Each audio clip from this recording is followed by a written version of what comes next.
Okay, this just in. It's a really sad, disturbing story. Just got it. 15-year-old skateboard star known as Baby Scumbag. Never heard of him. He's a huge YouTube star, apparently. Also a professional skateboarder. He's been charged with sexual exploitation of a 12-year-old.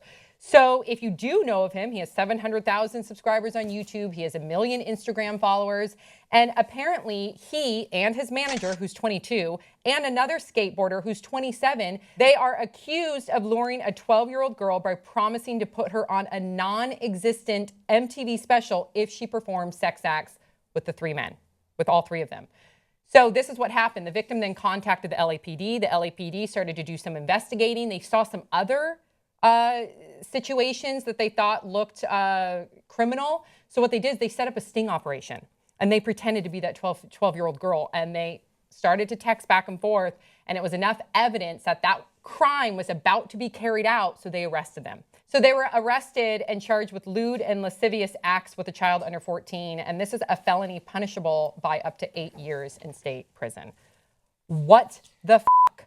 What the fuck? This is crazy. You know, his name is Baby Scumbag, and usually you earn your nickname later. This is like, I think this is still a fitting name for him. What a scumbag. And you know, he's 15 and there are laws that kind of protect minors from this kind of thing. And if you think of like a 15-year-old and a 12-year-old, whatever, they're both minors. But the fact that there's another professional skateboarder and a manager who were orchestrating this whole thing. And where is Baby Scumbag's parental units? Yeah, his mom was the one that bailed him out of, I mean, literally had to pick him up from jail for this. I think it's, I mean, it's really sad, but you look at the people that he's been surrounding himself with. 1, those people need to know better.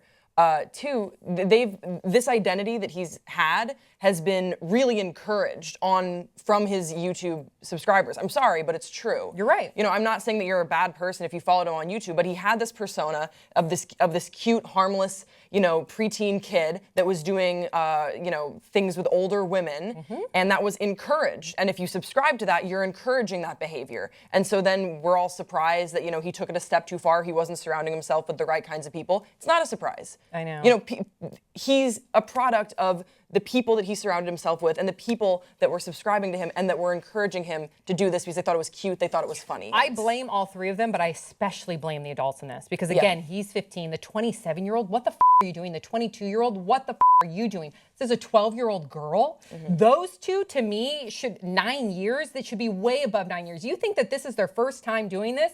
Oh, hell no.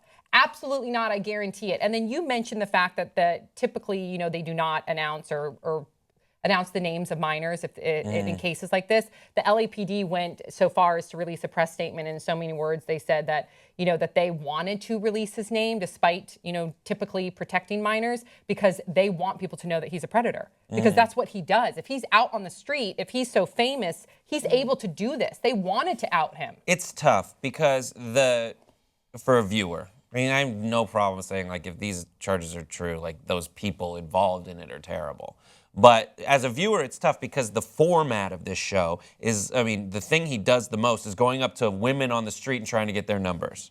He like hugs them and stuff too without their consent. And does these like very socially awkward things. And the format of the man on the street / prank show, the socially awkward interview show, is a format where the point of it for most of them who are like, you know, doing something that they've thought through ahead of time, most of them, it's just the social awkwardness that you're focusing on.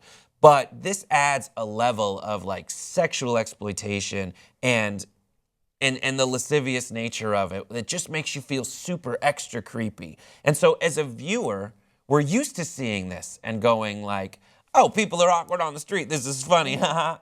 But to see the underbelly of it all and how it's escalated over time into something like this, and not just lately. 3 years ago, Jezebel wrote about how he was going up to women on the street and like hugging them, and it made them feel awkward. That awkwardness, just know that if you're watching it and you're commenting on it and you're calling this person a hero, they keep hearing that. You're reinforcing it. So you do have some power in what you approve of and what you disapprove of online. Absolutely. And I think the scary part about it is this would never fly. That type of a show would never fly in traditional media, ever. Yeah. Right. But then you see it so often on YouTube. We talked about it with KSI, and there's been a number of other YouTubers. Yeah, look at Sam Pepper. Thank you. So why isn't YouTube? I know it can boil down to censorship, but at the same token, YouTube is becoming like a traditional media. So why can they not decide, say, hey, this isn't the type of content that we want on here? Why is that such a big deal? I'm sure now they will. Yeah. Also, if you are, Bravo, you only have 24 hours tops that you're going through, and most of that's reruns. So if you're YouTube, right, you have days of footage uploaded every minute. And they've done things that automatically go through and see if you're using anyone else's content or songs.